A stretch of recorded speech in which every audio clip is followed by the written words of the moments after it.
السلام عليكم ورحمة الله تعالى وبركاته. اليوم فيديو جديد غادي يهضر بإذن الله على الفتاة اللي طال عليها الزمن ولم يطرق بعد باب الزوج الصالح. كنتمنى أن هذا الفيديو تستفد منه أكثر قدر ممكن من الفتيات. بإذن الله غادي يكون دواء من الله عز وجل، أي دواء رباني. ولكن الحاجة اللي غادي نبدأ بها وهي أن تكون نية، وتكون نية الخالصة لله سبحانه وتعالى. فالنية كتكون محلها القلب وما كتكونش فيها ولو ذرة من الشك. فهذا الدواء الرباني غادي يكون في سائر الأيام، يعني أيام الله كلها، ولكن غادي نخصو خصوصا في يوم الجمعة، لأن كنعرفوا يوم الجمعة بركاته كثيرة بزاف. وغادي نبدأ على بركة الله. إذا كان هناك فتاة طال عليها الزمان ولم تتزوج بعد، فعليها أن تكثر من يا حي يا قيوم برحمتك أستغيث، وبالخصوص في يوم الجمعة، حيث تقولها 100 مرة، وبإذن الله سيطرق بابها أهل الصلاح والتقوى.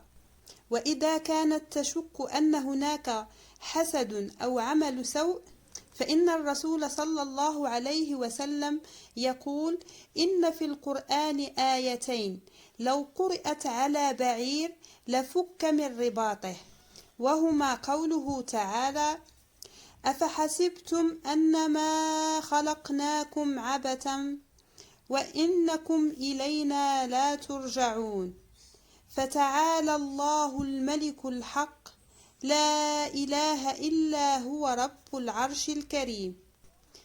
فأكثروا منها في السجود والتضرع بها إلى الله سبحانه وتعالى. ويقول أحد المشايخ الأجلاء أنه كلما جاءه رجل يشكو وقف حال البنات أدله على دواء رباني جربه بنفسه. ويقول أن الباب كان موصد بالمزاليج وفتح بإذن الله. ودواؤنا يتلخص فيما يلي: إذا جاءت ليلة الجمعة وكان وقت السحر وهو ثلث الليل الأخير، أي يكون قبل الفجر ب3 ساعات، وهو الوقت الذي أجل فيه يعقوب عليه السلام دعاء لأبنائه عندما قالوا له: يا أبانا استغفر لنا ذنوبنا إنا كنا خاطئين. قال: سوف أستغفر لكم ربي. ولم يقل لهم سأستغفر لكم ربي، حيث أجل الدعاء إلى وقت السحر، حيث يكون الله تبارك وتعالى في السماء الدنيا ويقول: هل من سائل فأعطيه، هل من مستغفر فأغفر له، هل من تائب فأتوب عليه. فالثلث الأخير من الليل دعاؤه لا يرد. ونحن هنا جمعنا ما بين الليلة الزهراء ليلة الجمعة ووقت السحر التي لا يرد فيها الدعاء. وكما قلنا سابقا، إذا جاء وقت السحر فقم وصل ركعتين بنية قضاء الحاجة، فالنية مكانها القلب، ونيتك أن يزوج الله بناتك بالصالحين. وعندما تسلم بعد صلاة الركعتين بالفاتحة والسورة التي بعد الفاتحة غير محددة، يعني أنك تصلي بما شئت من القرآن الكريم.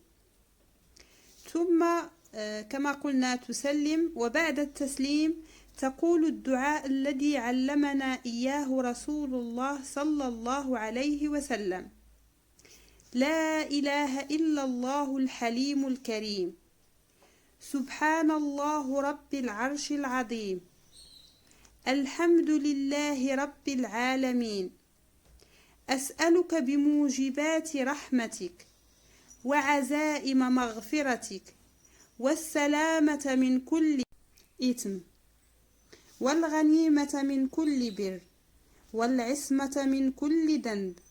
لا تدع لي ذنبا إلا غفرته، ولا كربا إلا فرجته، ولا حاجة لك بها الرضا إلا قضيتها يا أرحم الراحمين.